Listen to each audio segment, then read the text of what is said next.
මට තරහ නැතුව කියන්නකෝ අම්මලාට දරුවා හම්බෙන්නේ පිනටද පවටද? පිනට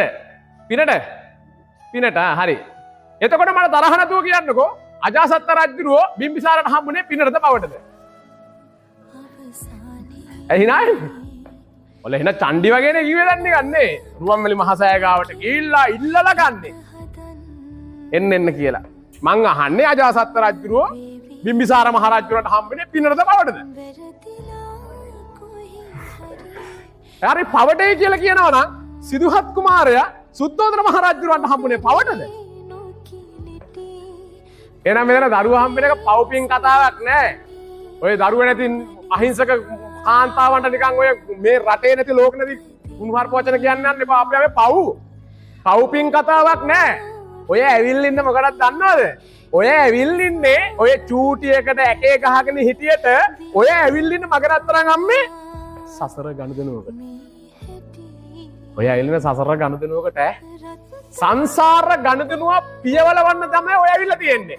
තාම චූටි අවුරුදු 2යි. ඒ නිසා අපි දන්නේ මෙයා මොන විදියෙන් මේක පියවයිද කියලා. අජාසත්ත රජු විදිහට පියවයිද? සිදුහත් කුමාර විදිහට පියවයිද කියලා අපි දන්නේ නැහැ. නා පව්පින් කතා තියාගන්න එපා කවදාවත්. ඔය ඇවිල්ලෙන සසර ගනුදෙනුවකට ඔයාලට මම ලස්සන කතාවක් කියන්නම්. එකපාරක් අම්මයි පුතා එකට හිටියේ. අම්මයි පුතා ඉන්නකොට අම්මා අතුරුදහන් වෙනවා. අම්මා අතුරුදහන් වුණාන් පස්සේ පොලිසියෙන් බලනවා. බලනකොට අම්මා නැහැ. හොඳ වැඩක් පුතා කළා තියෙනවා. අම්මා මරනවා. කෑලි වලට කපනවා. දනමස් ගන්නට කපලා දුම්මැස්ස දාලා වේලට දවස ගන්න කනවා. ඔය පළවෙනි අම්මද දරුවෝ කාපු?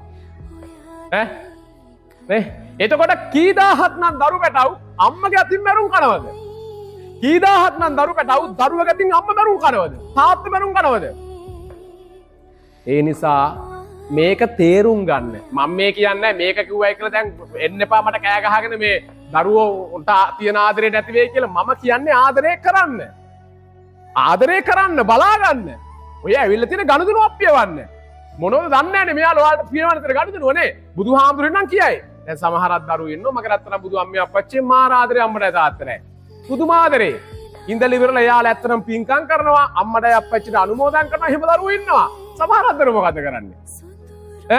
උදේ ගෙදරින් ගියන් පස්සේ කුඩු ටික ගහලා ඇවිල්ලා අම්මගේ කන පලනවා. තාත්තේ කන පල කොහොමද හත්තලා මේ පිනේ කියලා කියන්නේ එතකොට?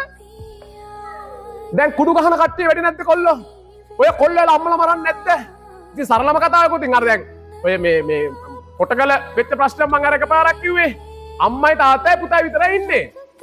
හැමදාම පුතා කුඩු ගහලා ඇවිල්ලා අම්මගෙන් තමයි තමන්ගේ තියෙන පහත්ම වැඩේ කරන්නේ අම්මගෙන් බලෙන්. තාත්තගේ බෙල්ලට පිහිය තියලා වැඩේ කරන්නේ.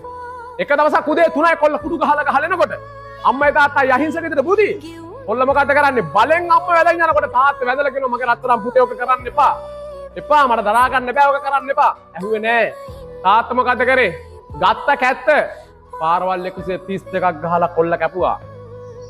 පාරවල් 132ක් ගහලා කොල්ල කැපුවා. පැහැදිලි නේ? ඒ නිසා සංසාර ගනුදෙනු නිකන් තමන්ගේ ඇඟේ ගහගන්න යන්න එපා.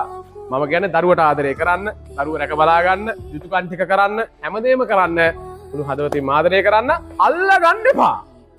මේ තද්ද කරගෙන ඉන්න එපා. දැන් අර සරලව කිව්වොත් හිතන්නකෝ සමහරක් අම්මලාගේ අවුරුදු 7 8 දරුවෝ මැරෙනවා. පිළිකාවල් හැදිලා. අර මරන්නේ බදාගෙන මයික් කෑ ගහනවා. අනේ ඊළඟ ආත්මේ මගේ රත්තරන් පුතේ මගේ වෙලාව උපදින්නේ කියලා. දැන් අර පොඩි එකාගේ අර කැන්සර් එක හැදිලා වෙලාසිනින් මැරෙන එක තව ආත්ම 500ක් තිබුණොත් අර අම්මා ආත්ම 500 මඩක් නැද්ද? එයි අම්මේ අහ කරන දේවල් මම කියන්නේ නෑ මේ දරුවෝ හදන්න එපා කතාවත් ඔය වරදවා වටහා ගන්න එපා. මම කියන්නේ තදින් අල්ලන්න යන්න එපා. මේක අවබෝධ කරගන්න බලන්න මගේ රත්තරන් අම්මේ. පැහැදිලි නේ? දරුවන්ට ආදරය කරන්න, දරුවන්ට උගන්වන්න, දරුවෝ යහපත්මකට ගන්න. හැමදේම කරන්න.